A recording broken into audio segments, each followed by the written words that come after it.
আসসালামু আলাইকুম। Ruhi simple life ব্লগে জানাই আবারও স্বাগতম।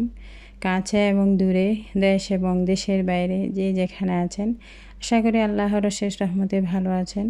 আলহামদুলিল্লাহ, আমরাও ভালো আছি। আজকে আমি আরেকটি নতুন ভিডিও নিয়ে চলে আসলাম আপনাদের মাঝে। আশা করি ভালো লাগবে। প্লিজ ভিডিও শুরুতে আমার পুরাতন বন্ধুরা একটি লাইক দিয়ে ভিডিওটি কন্টিনিউ করবেন। আর যারা নতুন ভিডিওটি দেখবেন, দেখতে দেখতে ভালো লাগবে। ভিডিওটি দেখতে দেখতে যদি কোনো অংশে ভালো লেগে যায়, প্লিজ চ্যানেলটি সাবস্ক্রাইব করবেন, লাইক করবেন, শেয়ার করবেন এবং পাশে থাকা বেল আইকনটি বাজিয়ে দিবেন। বেল আইকনের অল অপশন প্রেস করে দিবেন, যাতে আমি কোনো নতুন ভিডিও দেওয়ার সাথে সাথে আপনারা নোটিফিকেশন পেয়ে যান এবং আপনাদের সময় সুযোগ করে ভিডিওটি দেখে নিতে পারেন। আর এই দুটি কাজ অলরেডি যারা করে রেখেছেন তাদেরকে তো অসংখ্য অসংখ্য ধন্যবাদ। এই যে দেখেন, আমরা এই দুবাইতে এই কোন সাগর থেকে আমরা মাছ খেয়ে থাকি, এই সাগরটা, অর্থাৎ এখানে এই সাগর থেকে মাছ তুলে তারপর দুবাইতেও নেওয়া হয়। দেখি বড় বড় গাড়ি ফ্রিজের, তারপর আমরাও এখানে খেয়ে থাকি রাসেল কাইমাতে আর কি। এই যে অনেক মাছ যেখান থেকে মাছ নিয়ে আসে ওইখানেতে আমি যেতে পারি নাই, কারণ কাপড়ে মাছের পানি পড়বে, তারপর ভীষণ ঝামেলা। অর্থাৎ এখানে একটার পর একটা বোট আসে মাছ নিয়ে, এই আর কি। তাই ওখানের দৃশ্যটা আমি দেখাতে পারি না। এখানে দেখেন সাগরে কীরকম মাছের পোনা, কতগুলা মাছের পোনা, অথচ প্রতিদিন এই মাছ ধরা হয়। তারপরও এত এত মাছ আল্লাহ দিয়েছে রিজিক। আসলে এই যে এগুলা হচ্ছে মাছ নেওয়ার গাড়ি, দুবাইতে নেওয়া হয়। আমরা থাকি হচ্ছে রাসেল কাইমাতে। এখানে ফ্রেশ মাছগুলো পাওয়া যায়, মাঝে মাঝে ফ্রেশ থাকে না আর কি। অর্থাৎ প্রতিদিন তো মাছ ধরা হয় কি আর প্রতিদিন সেল হয় এরকম আর কি, তখন বাসি হয়ে যায়। এই না হয় একদম ফ্রেশ পাওয়া যায়। আজকেও তাই মাছ নিয়ে আসছে একদম ফ্রেশ। এই যে এগুলা হচ্ছে রাতে নিয়ে আসছিল, আমি ফ্রিজে রেখে দিয়েছি, তাই এরকম বরফ হয়ে গেছে আর কি। এই যে দেখেন মাছগুলো খুবই ফ্রেশ। এগুলো হচ্ছে হাম্মার মাছ, এখানে খুব মজার মাছ এগুলা। এই বাইরে আর কি, এখানে বাংলাদেশেও পাওয়া যাচ্ছে মাঝে মাঝে, দেখতেছি আর কি, অনেক কম খুবই। এগুলা একদম এই আর কি এই উৎপাদনের দিক দিয়েও একটু কম হয় মনে হয়, যা আমার ধারণার দৃষ্টিতে খুব কমই পাওয়া যায়, তাই বলতেছি আর কি। যদি বেশি পাওয়া যেত না হয়তো বেশি হতো আর কি। এখন এগুলো মাছগুলো আমি এখন কেটে বেছে নিচ্ছি, কারণ রান্না করতে হবে তো আর কি। এই তো এখন কিন্তু মাছগুলো কাটার সময় খুব সাবধানে কাটতে হয়, কারণ এই কাটাগুলো খুব ধারালো। তাই আপনারা কে কে চিনেন আমাকে কমেন্টস করে জানাতে পারেন, এবং কে খেয়েছেন এই মাছগুলা। বাংলাদেশেও পাওয়া যায়, চাইলে আপনারা কেউ দেখলে চিনলে কিনতে পারবেন। খুবই মজা এই খেতে, আমরা খুব তৃপ্তি সহকারে খেয়েছি। অনেক দিন পর আনা হয়েছে মাছগুলা। আসলে খুব চালাক মাছ, বড়শি দিয়েও তেমন আসে না সাগরে, অনেক কষ্ট হয় আর কি। বড়শি দিয়ে যদি ধরা হয় তখন খুবই কম আসে। একবার ভাগ্যক্রমে একটা মাছ ধরা হয়েছিল, প্রায় 10 কেজির উপরে হবে, এত বড় মাছ। মাছটা অনেক মজা হয়েছিল, আমরা কাটতে পারি না, তখন আমাদের চ্যানেল ছিল না এই আর কি। যদি থাকতো তাহলে তো ভিডিও করে রাখতে পারতাম। ভিডিও করা ছিল, আসলে ডিলিট হয়ে গেছে আর কি। সব কিছু তো গুরুত্ব সহকারে যদি চ্যানেলের চিন্তা ভাবনা থাকতো তাহলে তো রাখা হতো, আপনাদের সাথে শেয়ার করতাম। এখনও ভুলতে পারতেছি না ওই মাছের স্বাদের কথা, এত স্বাদ ছিল মাছটা, অনেক বড়, 10 কেজির উপরে হবে আমার ধারণা মতে আর কি। এখন মাছগুলা ধুয়ে তারপর পরিষ্কার করে আবার আমি হলুদ দিয়ে একটু ধুয়ে নিয়েছি। আসলে হলুদ দিয়ে মাছ না ধুলে কেন যেন মাছগুলা ফ্রেশ লাগে না আমার কাছে আর কি, মাছের একটা গন্ধ থেকে যায়। আর মাছ তো ধুলে যত ধোয়া হয় এত মজা। এই তো এখানে মাছগুলা ধুয়ে তারপর আমি আবারও ধুয়ে নিচ্ছি হলুদের পানি দিয়ে থেকে তুলে আর কি। এখন মাছগুলো রান্নার জন্য চলে আসছি। খুবই মজা হয়েছিল, লবণ মরিচ কষিয়ে তারপর আমি একদম স্বাভাবিক উপায়ে যেভাবে রান্না করি এইভাবে দিয়ে দিছি আর কি। আর তেমন ডিটেলসে দেখা হয়নি, কারণ একটা এই ভিডিওতেই প্রায় 10-15 মিনিট হয়ে যাবে যদি ডিটেলসে কোনো বিস্তারিত একটা জিনিসের দেখানো হয় আর কি। আর এটা তো সবাই স্বাভাবিক জানেন, তাই আর কি আর দেখাবো। আর এই মাছ কারা কারা খেয়েছেন আমাকে কমেন্টস করে জানাবেন। এই মাছ যারা খান নাই দেখলে কিন্তু মিস করবেন না, নিয়ে নেবেন, খুবই মজা, তাই বলতেছি আর কি।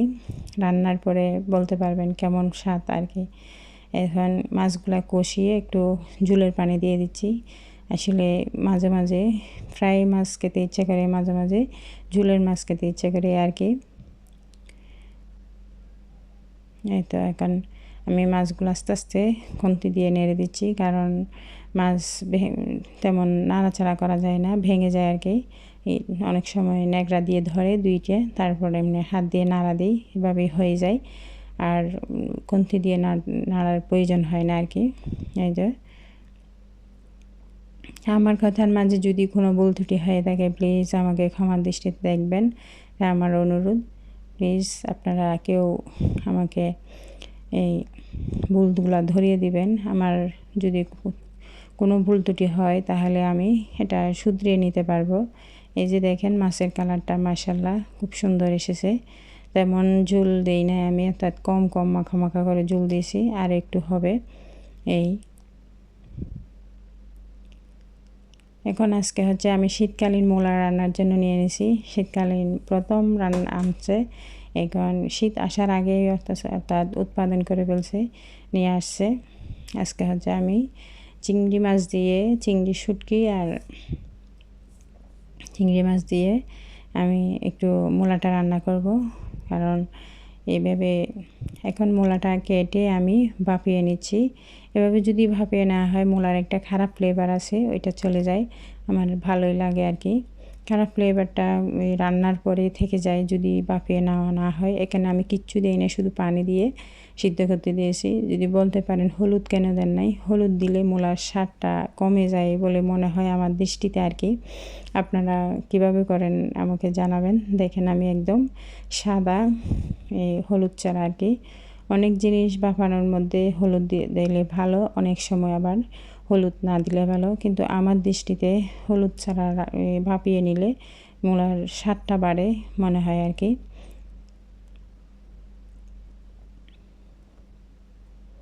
এখন একটু কষিয়ে তারপর পানি দিয়ে দিচ্ছি, তারপর আরও একটু কষিয়ে নেব। আসলে রান্নার মধ্যে যত বেশি কষানো হয় ততই মনে হয় স্বাদটা বাড়ে। কষিয়ে যে কোনো রান্না যদি এই মশলাপাতি কম দিয়েও রান্না করা হয় মনে হয় আমার স্বাদটার দিকে দৃষ্টিতে স্বাদটা বেড়ে যায়। এটা আসলে যদি ফ্রেশ মাছ খেতে পারে, ফ্রেশ মাছের সাথে আলাদা। এটা হচ্ছে সকালের দিক দিয়ে, এর পরের দিন বাচ্চারা হচ্ছে স্কুলে যাচ্ছে, ওদেরকে টিফিনে হচ্ছে আজকে সমোসা দিয়ে দিচ্ছি। আসলে সকালেটা তো তেমন শেয়ার করা হয় না, কারণ সকালটা যায় আমাদের গৃহিণীদের একদম যুদ্ধ বললেই চলে, যুদ্ধর চেয়ে কম না। এদিকে বাচ্চা, এদিকে হাজব্যান্ড, এদিকে খাবার, সব কিছু রেডি করে আবার সবাইকে সুন্দর করে পরিবেশন করে ম্যানেজ করতে হয়, এই আর কি। তাই একদম যুদ্ধের মধ্যে চলে যায় সকালটা, আমি একদমই শেয়ার করতে পারি না বেশিরভাগ সময় আর কি। খুব তাড়া থাকে বাচ্চাদের, বাচ্চারা ওই বিশেষ করে খাবার নিয়ে বেশি বিরক্ত করে, খাবার খেতে চায় না, তাই আর কি। এই জন্য খুব কষ্ট হয়, সকালটা তেমন শেয়ার করা হয় না। কারণ বাচ্চাদেরকে স্কুলে পাঠিয়ে আমি বিছনাটা একটু এই গুছিয়ে নিচ্ছি, বিছনার চাদরটা তুলে ফেলবো, তারপর চাদর আরেকটা বিছিয়ে তারপর কাজে চলে যাব। আসলে সারাদিন কাজ করে যদি রুমের আর কিছু না, আমার দৃষ্টিতে যদি বিছনাটা একটু পরিষ্কার হয় আমার কাছে মনে হয় অনেক কাজ হয়ে গেছে রুমের মধ্যে, এরকম মনে হয়। কার কেমন লাগে আমি জানি না, কিন্তু আমার বিছনাটা যদি পরিষ্কার থাকে, রুম তো পরিষ্কার করা হয়, বিছনাটা যদি পরিষ্কার থাকে তাহলে তো মনে হয় রুমের অর্ধেক কাজ করা হয়ে গেছে, এরকম লাগে। আর একটু কাজ করে এই রিল্যাক্সে এসে একটু বিছানায় বসি বা শুই, এরকম আর কি। তাই বিছনাটা এখন তুলে নিচ্ছি। এরপর হচ্ছে আমার মেয়ে এখানে ড্রয়িং করতেছে, অর্থাৎ আমার বড় মেয়ে, দুইজন তো চলে গেছে স্কুলে। এখানে ও বসে বসে ড্রয়িং করে। পিএন ব্লকের নাসরিন আপুর মেয়ে এরকম নাকি ওই অবসর সময়ে বসে বসে ড্রয়িং করে। ওরও এই অভ্যাস। ও আলহামদুলিল্লাহ বাংলাদেশ কনসুলেটের থেকে ও ড্রয়িং অঙ্কনে এই পুরস্কার নিয়েছে। ভালো, খুব সুন্দর পুরস্কার নিয়ে আসছে। ও উট এখানে ইমারতের উট ড্রয়িং করছে, খুব সুন্দর হয়েছে। তাই ও আলহামদুলিল্লাহ এই পুরস্কার নিয়ে এসেছে। এটা হচ্ছে বিকালের দিক দিয়ে আজকে আমরা চুলা ভাজা করেছি, চুলা মাখা খাবো সবাই মিলে। এই তো চুলা মাখা এখন নিয়ে নিচ্ছি। চুলা মাখাটা আসলে এই সকালের চেয়ে আমার কাছে বিকালেই ভালো লাগে চুলা মাখা। আর বিকালের দিক দিয়ে জাল নাস্তায় পছন্দ বেশি আমার ফ্যামিলিতে। মাঝে মাঝে আবার মিষ্টি করি, মিষ্টি করলে কেউ খায় কেউ খায় না, এরকম অবস্থা, কষ্ট হয়ে যায়। কিন্তু ঝাল করলে সবাই খেয়ে নেয় অনায়াসে, আর কষ্ট হয় না। এখানে আমি এখন এই চুলা মাখাটা এখন পরিবেশন করে নিচ্ছি। এখানে দেখেন আমি কী কী দিয়ে দিচ্ছি। এগুলো হচ্ছে খেজুর। আসলে খেজুরটা খাওয়া হয় একদিনে নাকি 10-12টা খেজুর খেলে স্বাস্থ্যের জন্য অনেক ভালো। তো এখানে তো খেজুর একদম ফেল না বললেই চলে, এরকম আর কি। যেদিকে যাই ওদিকেই খেজুর। আর বাংলাদেশে তো অনেক দাম দিয়ে কিনে খেতে হয় আর কি। এখানে আমরা ফ্রিতে পেয়ে থাকি। আরও হচ্ছে আমাদের পাশে বাগান আছে, তাই আর কি। শুধু মুখ দিয়ে আমার জরিফাটা চলে আসে, এখানে আরবিতে বলে জরিফা। তাই বাগানটা বলতে আবার অনেক চিন্তা করে বলতে হয়েছে আর কি। এখানে আমি বাঁধাকপিটা দিয়ে দিছি। আপনারা বাঁধাকপিটা খাবেন, যাদের শরীর অর্থাৎ একটু মোটা, স্লিম থাকতে চান, তারা বাঁধাকপিটা খাবেন। বাঁধাকপি খেলে নাকি শরীর স্বাস্থ্যের জন্য অনেক ভালো। বাঁধাকপি আমি এখানে দিয়ে দিছি, অর্থাৎ ভিতরের অংশটা।